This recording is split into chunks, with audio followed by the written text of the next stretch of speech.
Hello, I'm Lisanne Miller with W, Cushing and Company. Happy March, happy St. Patrick's Day. Pretty soon it's going to be spring out there.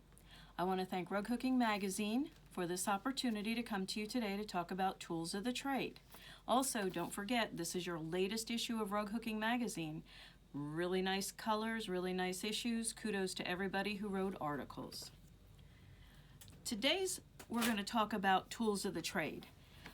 I get a lot of questions. I must get about 8 or 9 calls a week about hooks, how to decide what a hook is, what hook you want, how to decide what kind of frame, different ways to bind, different things to do. So we're just going to do a little refresher course. We do this once a year, and I'm also going to show you a new hook that was just made for W Cushing and Company that is really going to make you hook very well. So let's talk about hooks. There are more hooks than you can shake a stick at, and they're every price. They can be expensive sterling hooks. This was made for me about 15-20 years ago, and I use it every day. It's lightweight, but if you're gonna buy a sterling hook, and normally we do have sterling hooks, you have to hold it. This is particularly nice because it has a place to put my hands. So you can go from sterling to beginner primitive made in Maine hooks. But what is important about the hook is how it fits in your hand or what size you're hooking. It doesn't matter the price, it doesn't matter the style. These are hooks that have been around for a long, long time. They are called thimble top hooks. These were originally thimbles way back in the 1800s put onto wood with usually nails put in. We have primitive, medium, coarse, and fine. And they just have to fit in your hand. You can hold it like this, you can hold it like this. You have to make sure it's going to punch your hole, because we don't do this when we hook. We don't go up and down, we slide in and out. And if this punches a big enough hole for you, this will pull an 8. You can pull in and pull out. What we don't want to do when we're hooking is we don't want to go fishing. And if you find you're going fishing, then you're going to have twisted loops, knots on the bottom, loops on the bottom, twisted loops up top. So these are great hooks. They're $10.95. They're not expensive. And you may never need another hook. But if you really have problems with your hands, and a lot of people are starting to have problems with their hands because they're hooking a lot more. The first thing is, if you want a pencil hook, make sure there's all sorts of pencil hooks.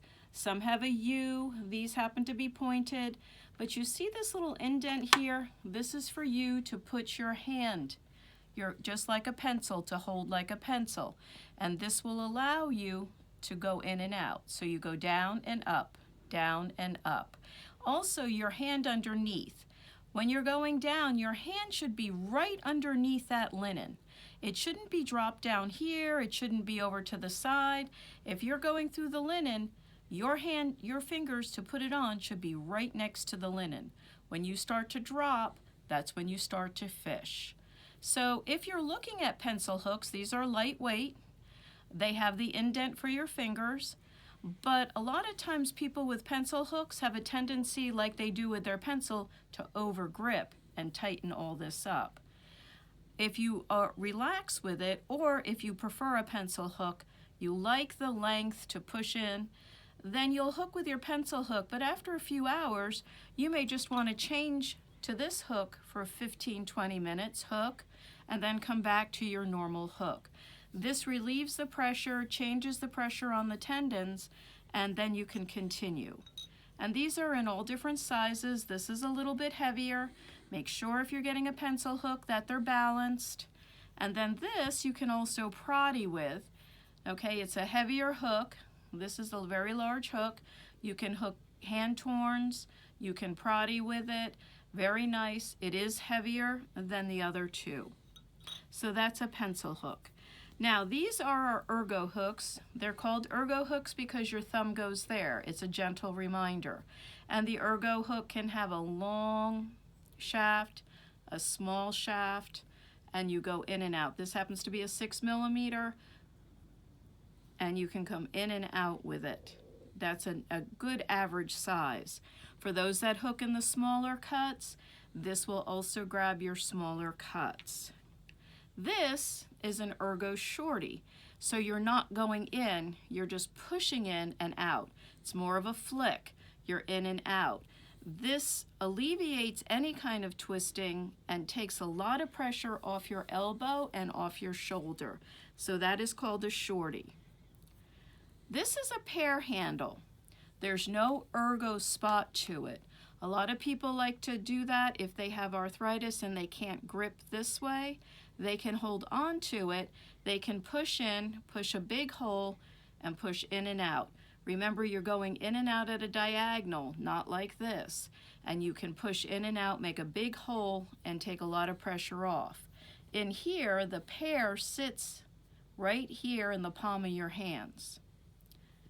This is this is a ball, this is a smaller ball hook. They used to be a lot larger and a lot heavier.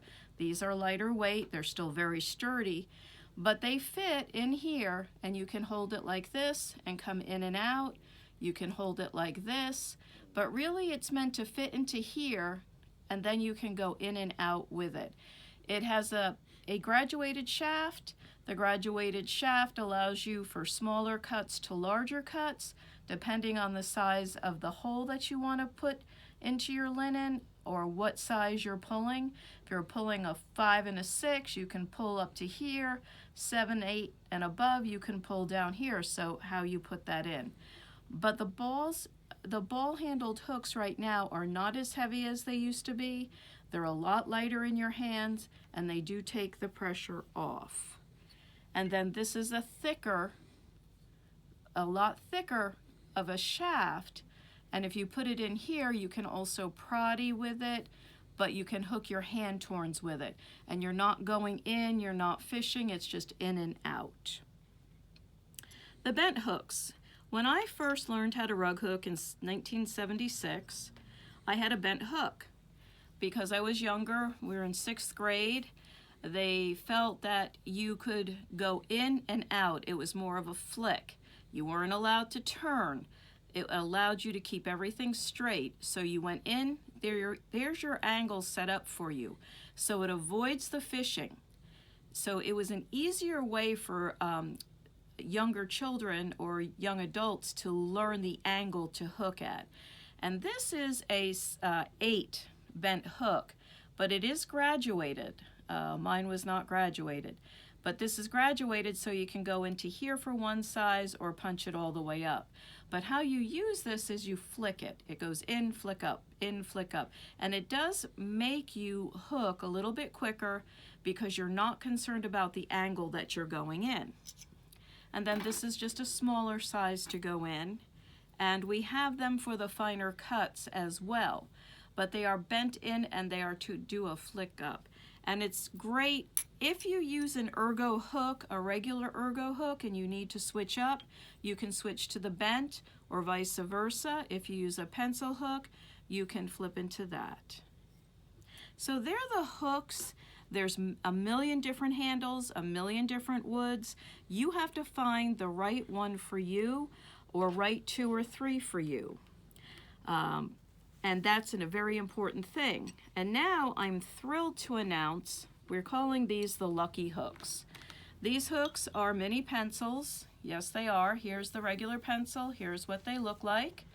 They're going to come in 3 sizes. They are exclusive to us, and they come in a fine, a medium, and a coarse. There are 3 different. The fine will have the brass around it.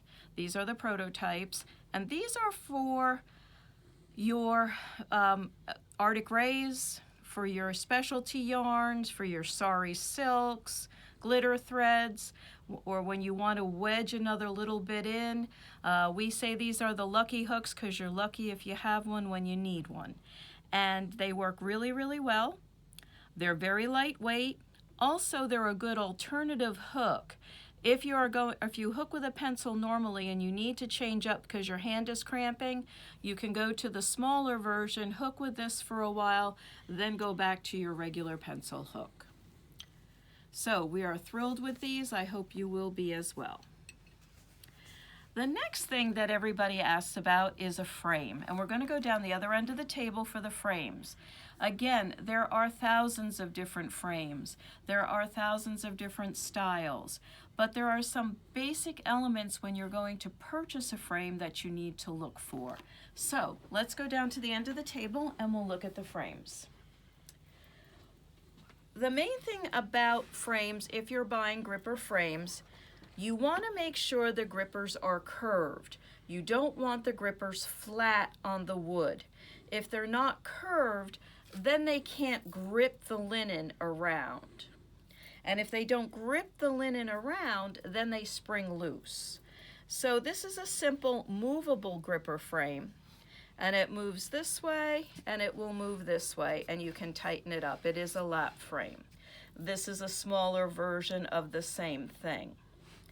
This does not move, and this is just a typical, this is an older frame, a Puritan frame, but it does not move.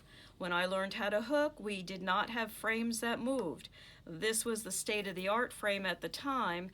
I actually had a wooden frame that I thumbtacked into, so grippers were a real step up. But again, if you're not used to your frame moving, then you don't need a frame that moves. This is a slant, and I like a slant. That is how I learned. Mine was slanted and thumbtacked. Some people don't like a slant, but you have to sit with the frame in your lap. If it's on a stand, it has to be on a stand. You have to look at the tightness of it. I use personally as my lap frame, a lot of you have asked, I use a Snapdragon slant ball and socket.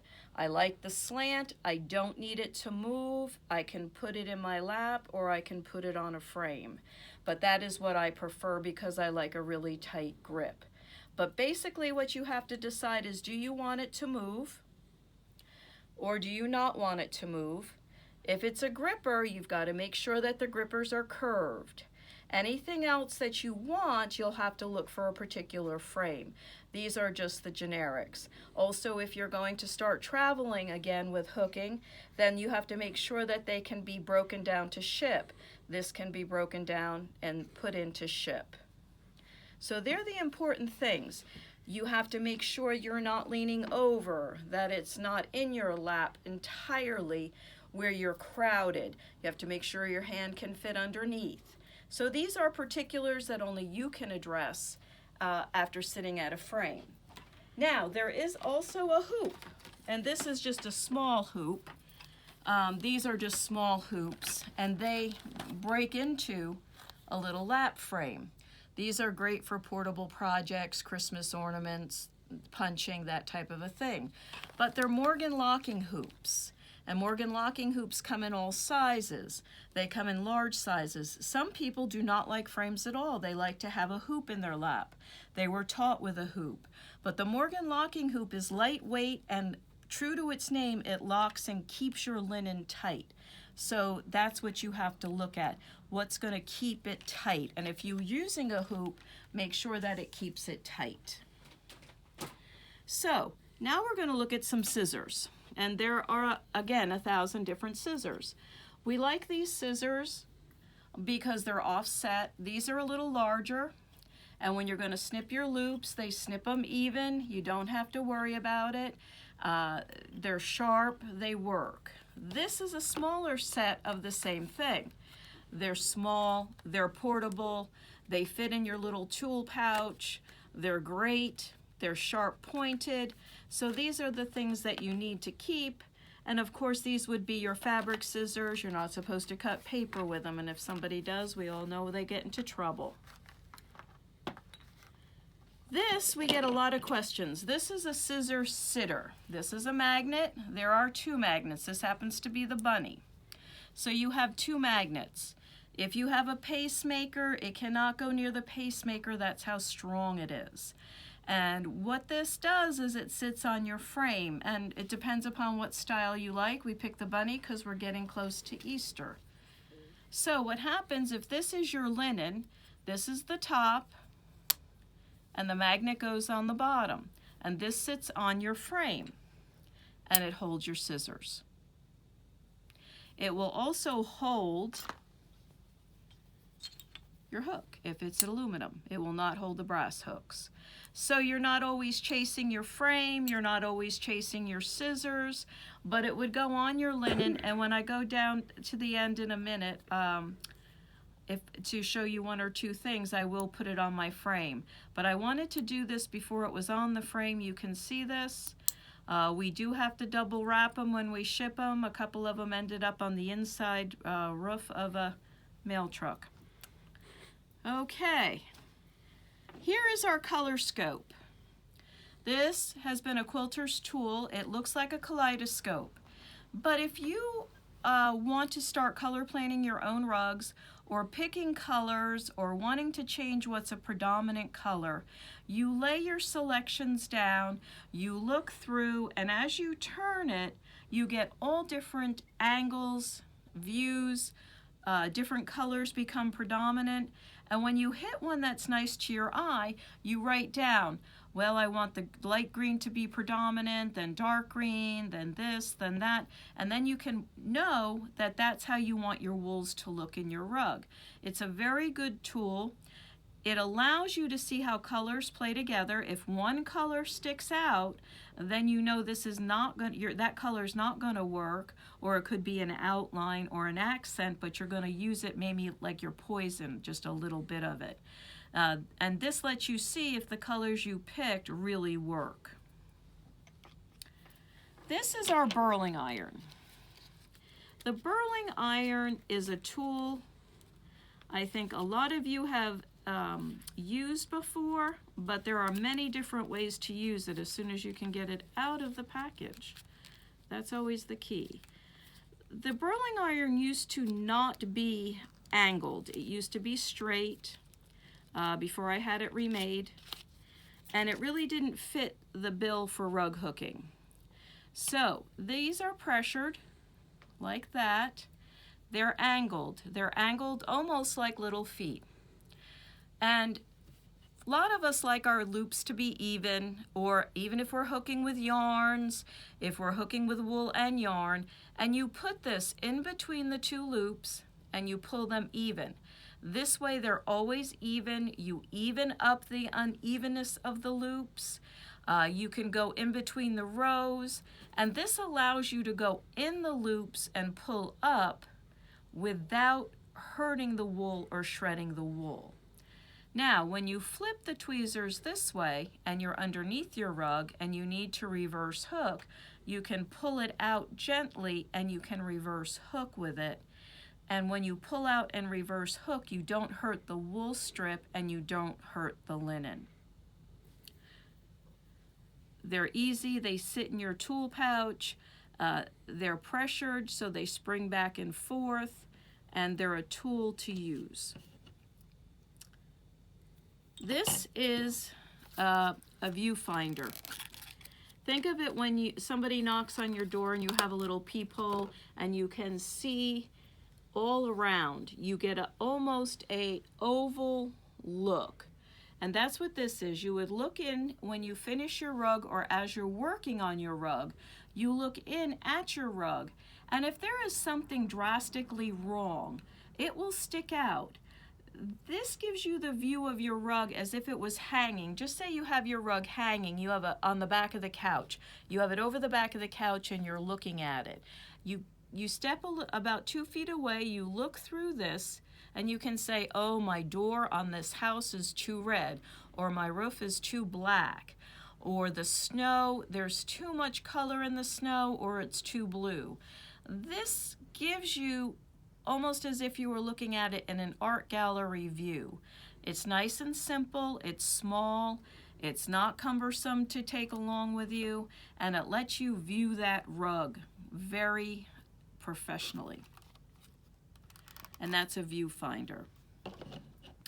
These are strip sorters. They were originally, when we used to do the strip sorters, they were made out of cardboard and rubber bands, and we would put them across. And they did not last very long. These are made out of a nice plastic. They come in a package, and you put your colors across. If you're doing a flower and you're doing values in the flower, then you can put them across in values. Or you have a background that you're doing, a mixed background, you're doing leaves in different colors. You can write on here what you need, put your wools across, and it keeps it nice and neat. They're very useful. This way your noodles don't get into a tangle, they don't become a big mess, and they're kept nice and simple. This is your strip sizer. We've gone over the strip sizer once or twice, but I wanted to go over it again. The strip sizer is so that you can see the size of your strips. If you inherit some cut wool, you can see what the size of the cut is. Also, this allows you to see how many of a size 8 strip you would need to fill a certain spot. If you had a border and you were hooking in an 8 and you didn't know how many rows you were going to put in, if you lay your strip sizer down, you are able to see that you may have 4 rows of an 8 or 3 rows. Maybe you only want 2 rows, so you're going to up your cut to an 8.5, and you can see how that would fit in. If you do lettering and it's printed onto the pattern, you can lay these down and see what size noodle you need for your lettering. You may need 2 7s. You may just need 1 8. It doesn't matter. And you may find out that if you go to an 8.5, it's not going to work, or a 9, that you need to come back down. These are very, very useful tools. It also allows you to see the space in between. If you need to fill in, a lot of times if you think you need to squeeze another row in and you're hooking in a 6, if you lay your strip sizer down, you realize you're going to pack. Hello to my packers, I won't mention any names. So you can't pack a 6 in there, but if you lay that down and a 5 fits perfectly, or a 4, cut it in a 4 and hook it in a 4 to fill it in. This way you won't pack. So this is your strip sizer. Now we're going to talk about die spoons for a minute. There's a lot of different die spoons. You can buy the set of die spoons. If you're going to dye and you're going to dye a lot of wool, you can go in with the whole set. And this is the set of 3. They are in here. They are the gray die spoons, or you can use just 1 or 2 die spoons. This is the smaller measures of your die spoon. You can use that. This way you can do 1/128 and 1/64, and you can use your math. And if you need a 32nd, you can do 2 of these. And you don't have to have the complete set if you're new to dyeing. We also have another single die spoon, and you can just purchase that one. And if you need a half, you would use 2/4, etc. These are good measures. You must keep them clean. You keep them clean with kosher salt. And if you dye a lot, once a week, you need to wash out your die spoons and dry them. So these are the gray die spoon set, or you can buy singular, and it just depends on how much you're going to dye or how much you think you're going to dye. Tapestry needles. These are bent tapestry needles. You can use those if you whip edges. You can use these if you are adding embellishments such as French knots. These should be in your tool pouch. You need to keep these because when you need one, you really, really need one, and it's always good to keep them in your tool pouch. These are T-pins. This used to be how I would put my linen. I'm laughing because I used to put my linen onto my frame with T-pins for a long time. My frame was wrapped with muslin and a little bit of foam, and you would have to put your burlap over it, not even linen, your burlap over it, and T-pin it. But if you're binding your rug and you need to keep your binding in place, or you need to keep your cording in place, the T-pins, they're nice, they're compact, they're good to keep in your toolbox. Also, if you're at a class or if you're in a Zoom class and you're color planning, if you keep a little post-it note and your T-pins, you can write where something's supposed to go, stick it on your post-it note and put it on the wall. This way you won't forget. And the T-pin keeps it in place. So T-pins are a good tool to have in your tool pouch. If you like to whip, or if you're going to bind with wool, these are the magic clips. They come out at different lengths so that you can use it to keep an even binding. And by keeping an even binding, then you have less stress as you're sewing it, and they keep it nice and tight. These were originally designed for quilters, but as you can see, there's different measurements out. You adjust it, and as you adjust it, it keeps it nice and level. They are magic because they hold like magic. We're going to go over to red dot. Red dot has changed. I'm sure there's some old red dot out there, but this is the newer red dot. It does have a sheen. It is a little denser than it was before. You can still go through it with a marker, but this is the red dot. And this is the newer red dot. It is thicker.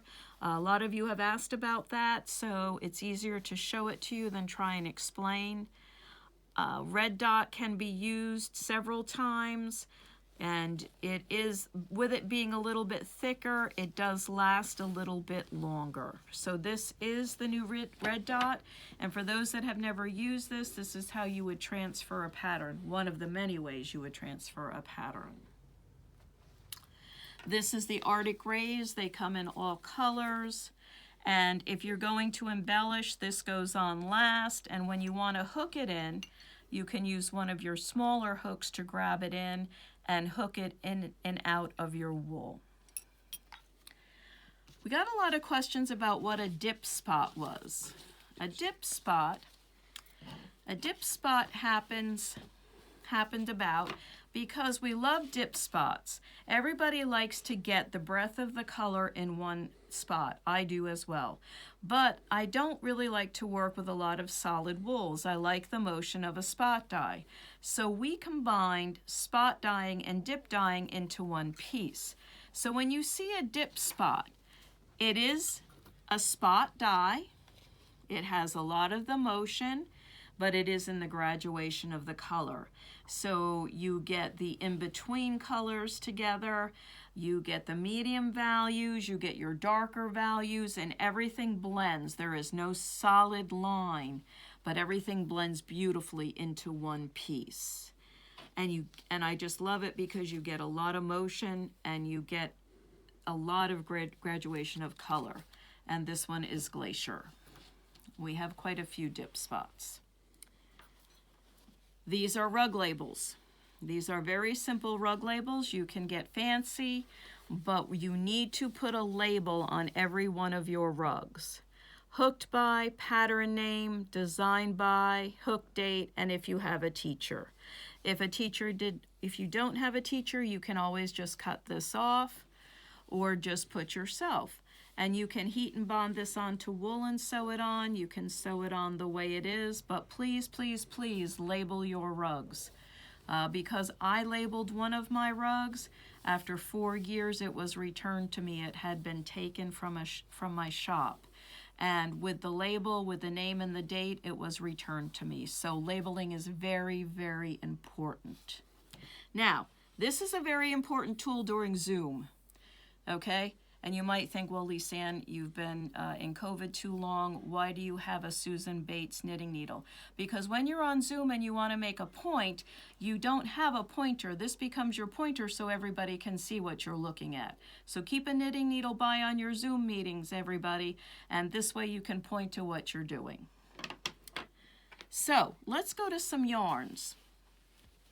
These yarns are just a smattering. Again, thousands of yarns, different things. The burley spun, I like. It's tight spun. It hooks like an 8, comes in beautiful colors. It doesn't split apart. It doesn't fray apart. This is, when I hook with yarns, I want my yarns to be spun nicely. I don't want them to start to unravel as I hook. So to me, these hook more like a noodle, and I love to hook with them. When you're looking at yarns, no matter where or what, make sure that you're looking that they're spun, that they have a wool content, and that they're not going to come apart when you're hooking with them. These are hand dyeds. These are hand dyed. You can whip with them, you can hook with them. With the hand dyeds, what happens with the hand dyeds as opposed to this, you get a lot of a subtle variation of color. So when you use hand dyed yarns, it's like using hand dyed wools. You get the slight variation, you get modeling, you get motion. And this is also a hand dyed wool. Again, you can whip with it, but you can also hook or punch with it. And again, variation makes it very nice, and you get a lot more oomph out of it that way. This is not very good for whipping. It has mohair in it. It does have flyaways, as you can already see. It punches well, it hooks well, it's tightly spun, just not as thick as the burley spun. This will hook like a 5 and a 6 cut. So although it says bulky, it's not a burley, and the bulky hooks a little bit better. Try and keep to a worsted weight and above if you're going to use yarns. You'll have better success with that. This is a boucle. I like the boucles. I like to use the boucles. I use them when I want to do animal fur, if I wanted to do ferns. These hook and look very fuzzy. You can use these with wool strips and hook them together. Yes, they are fuzzy. Yes, they are a little delicate to hook with. They are wool, and but they're a lot of fun. And when they're a lot of fun like that, you can have a lot of fun with them. They're not bold. They have a black main line to them with the boucle, and this way, if you want to see how one of these yarns is going to hook, you bunch it together, and that's what it would look like. But these are nice. They are wool. They have a nice effect in a hooked rug, and this is the same thing but in a blue with the black leader line. This is the roving. When you're going to use the roving, you split it off. You can needle felt the roving to make it tight. You can break this apart, roll it into noodles and hook with it. You want to make sure that it's good roving, merino or wool roving. Sometimes when you get the silk in there, it doesn't hook as well and has too much of a sheen. But that is up to you. If you need it with a sheen, that will work. So I want to show you the burling iron. I want to go over the burling iron a little bit. I'm going to put my magnet on, and I'm also going to use 1 or 2 hooks so you can see how they're supposed to be held. And there we go. Okay, so we're going to step down here. This. The first thing I'm going to do is I'm going to put my magnet on. And when I go to put the magnet on, I split the magnet. I put the round disc behind, the rabbit on top, not going anyplace. I need it to hold my burling iron. There it is. It's not going to go anyplace. So the first thing is the ergo hook. This is a shorty. I like a shorty. You're not fishing as much. You're not going as far.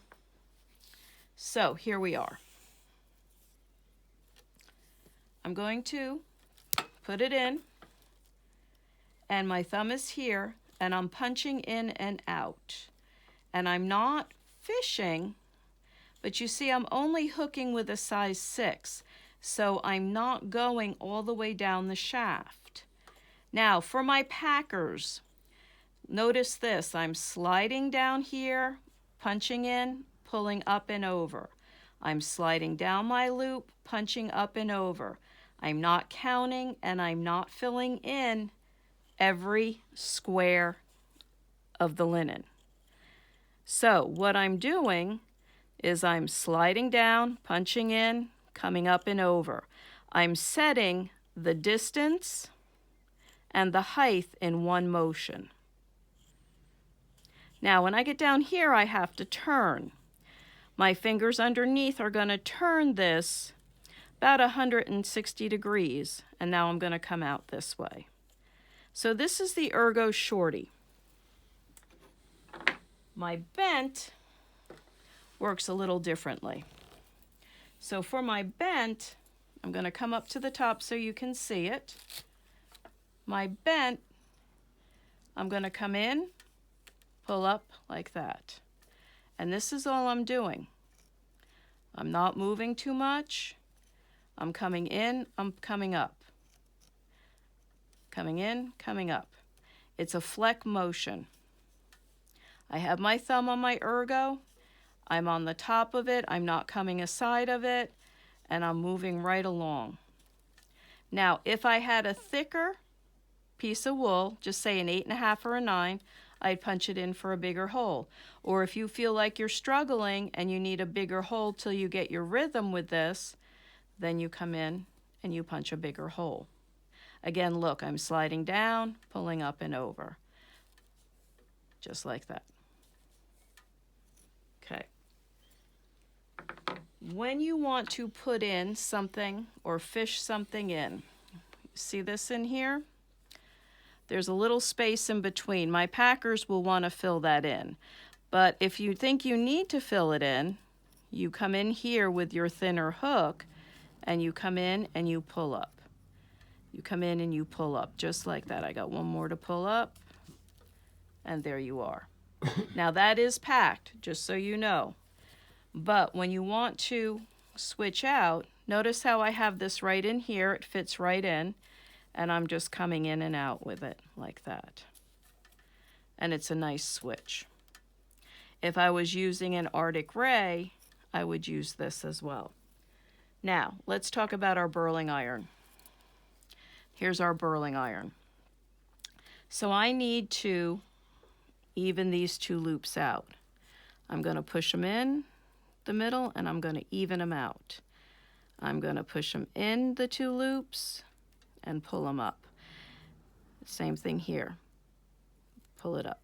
Oop, can't get them in. There you go. And pull them up. Okay? And that evens your loops out. Here we go. How's that? Just like that. Now, if I want to pull something from the top, I can just gently by doing that, which is not recommended because you're dragging it through everything. But if I want to take out right here, I can come in just like this and I can gently pull it. And I'm not hurting the linen and I'm just gently pulling it out just like that. And you'll watch at the end, the noodle's not frayed. You could actually rehook it. It's a more gentle way to pull it out. So that is your burling iron. In between, we've looked about not packing. This is not packed, but when you start to wedge in too much in between rows, then you're packing, and you don't want to pack that. The last thing I want to go over, and I'm going to bring out my Burnham 60. We're going to put it over the table here for a minute. And I want to go over what we did this a few months ago.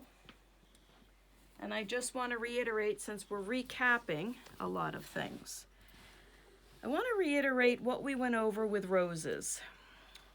We went over florals a little bit ago. And what we talked about was taking your highlight color or a darker color. This happens to be almost eggplant. And I went in and around where all the lines were drawn with the eggplant. This just happens to be a spot dyed wool. And I took the sections. Direction of hooking is one of our keys. And I took our sections and I hooked this. I hooked this section here. I hooked along in here, this section. And then when you're done, you have the rose. So I outlined and then I filled in the different sections. I let the spot dye fall where it was going to fall, and you have a primitive rose. On the flip side, we're going to talk about this flower here, which, you know, when you look at them, they're very primitive. This is Burnham number 60. It's an early Ralph Burnham pattern. What I did first is I outlined with the yellow and came in with the yellow. I took a grayish purple. I filled in these sections with the grayish purple, okay? And then I used another plum and put the colors in. By keeping it simple, letting the spot dye, this happens to be grape ape texture. This is just a plum scrap I had. And at the end, you get the motion from flowers that most people don't want to hook. And I want to show you, this is what it looked like. This is what they look like before we fill it in. So I took the outline and I put it in with yellow. All of these lines in here were done with the plum. The fill-in was the grape ape. And at the end, you get a beautiful flower. Now, the rose that I showed you earlier, here's the rose, and here's what it looked like. I filled it in with all the eggplant color. All these lines were eggplant. Then what was left, I just used a reddish spot dye and hooked the sections or the images that I saw. I hooked this piece into here, and at the end you get the flower. The tulip is pretty easy. It was an outline and a fill.